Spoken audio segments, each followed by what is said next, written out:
So when it comes to tabletop role-playing games, 5e is king. It is now a billion-dollar industry. It is kicking off. But guess what? There is more than just 5e in the world. At this point, there is uncounted hundreds of thousands of different tabletop role-playing game systems. So my question to you all is this. Are you married to 5e? And if so, what does it provide over other game systems? So, Avia, let's start off with you. So I like D&D. I think it captures heroic fantasy very well. And it's relatively easy to learn and adapt. So you can homebrew a lot of things to it, unlike some of the systems that I've ran into. But I wouldn't say I'm married to the system. I've played World of Darkness, Vampire, Mage, Hunter, Changeling. I've played an anime-themed Exalted campaign. I've even made my own system when I was a teenager, when we really liked Naruto, and we were called Shinobi, and we, throwing ninja stars and doing shadow clones. Heck yeah. But I really think that I really think that a system is, it's more than just a set of rules. It really affects the way we play. Because if you look at the D&D character sheet, about 80% of it is combat oriented. So when a player chooses to solve a problem using combat, they're just doing what the system tells them to. If you want to run a horror game, for example, that may not be an ideal thing. You may not want the first choice of the players to fight that thing. So what I'm trying to say is that I think people should find a system that supports the genre of the game that they want to play, that they want to run. And whenever you encounter a new system, kind of ask yourself, or whoever tells you about it, what kind of game it supports. Because then we can expand our arsenal and really use each system to its fullest. Absolutely. I definitely think that 5e does what it does well, and there's definitely other things to it.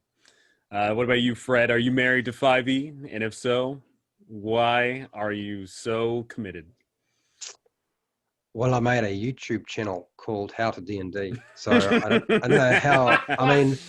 And the ball and chain is attached, and I'll be going down with the ship if the ship ever goes down, which doesn't seem to be going down. No, in terms of 5e, am I committed and married to 5e? No, I'm not. I've played a lot of systems, so that's not really been the thing for me. I do this because this is where the largest population of players is, essentially, and it's the game that I wanted people to pick up and play, because I really wanted Dungeons and Dragons to be like commonplace, like everywhere. You go, it doesn't matter where you are in the world. You could be in Israel, New Zealand, United States, blah, blah, blah, blah, and you could just walk into a toy store and you could pick up the starter set and that'd be it, and you're away, or you go and buy miniatures and dice. And in a lot of places in the world, you can't do that. But I've played Bulldogs, which is a Fate system. I've played Fate. I've played Star Wars Saga.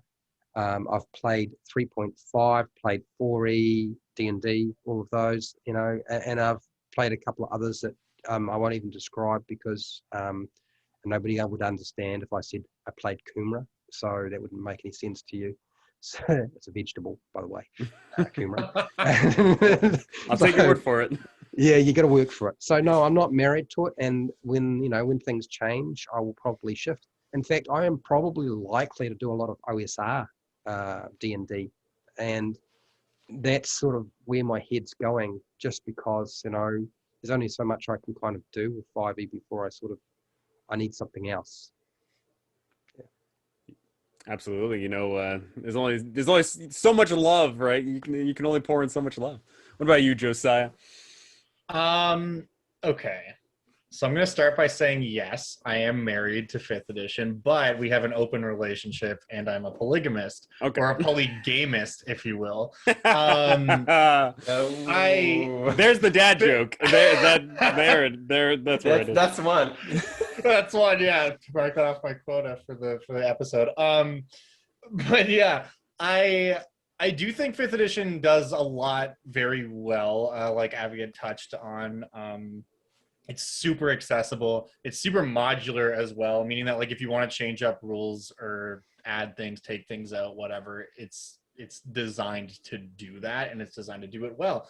And I think that a huge part of the reason why it's been so successful, fifth edition specifically, is because of that, right? Um, that said, I don't think that it can do everything. And again, like these guys already said, you know, there are other systems that are designed to capture something better. D&D is kind of like your catch-all, like high fantasy adventure system. But like if you want to run like a Lovecraftian horror adventure, Call of Cthulhu is the system that is built specifically to do that thing, right? So like you can do that in D&D, but you can do it really well in Call of Cthulhu. So I think that if you're going for a specific genre of game, like exploring other options is definitely where it's at. I think that something that I do is fifth edition is obviously always the thing that I come back to again, like all of you guys. I mean, we all have channels built around D&D, so it's kind of a funny question for us specifically, but oftentimes when I'm playing other systems, either as a player or a GM, the thought that's always in the back of my mind is like, huh, that's cool. Like, how can I like pluck that and use that in D&D going forward, right? So like when we play, there are tons of house rules that we will either choose to continue using or drop based on the campaign, that a lot of which are inspired by other systems that you can kind of use to enhance your game, which is part of the beauty of fifth edition, is because it's so modular. It's really easy to take something from another game that you really like and just be like, yeah, this is mine now, you know? So I would say it's definitely the game I play the most, but I do think there's a lot of reasons to play other games, and those other games can even help improve your fifth edition game. Absolutely. You know, when it comes to the 5e insanity table, throw that thing out the window. It's garbage. Steal from Call of Cthulhu every time. Exactly. Absolutely. You know, for me personally, am I married to 5e? No. Marriage is gross. No rings here. I don't want to deal with the divorce. I don't want to deal with the kids. You know, I don't want to deal with any of that, right? But in regards of D&D, it's got this huge player base, and what I particularly love about 5e is the fact that it is drawing in so many people to our hobby, is the fact that no other game system has ever been that appealing to the masses. And you know, whether you are a fan of Call of Cthulhu or the OSR, whatever the case may be, you suck people in using 5e, and then you start clawing at them to get into other things, right? Like for that right there, I love 5e. And you know, also the fact that 5e does high fantasy extremely well. When I want low fantasy, I'm not going to modify 5e. I could easily do that. You know, I could say no more cantrips, screw you.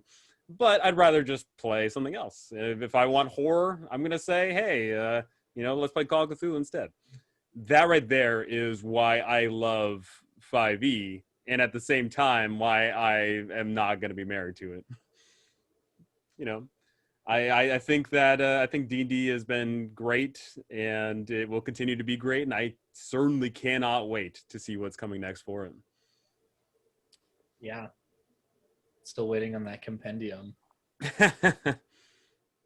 Well, we won't see that till the end days. Well, you're going to be waiting for a long time, but go ahead and tell us down below what you think. Are you married to 5th edition? Should you be married to D&D? And if you are married to it, what does it provide that other systems don't? And tell me what other game systems that you're running, because I would love to hear it.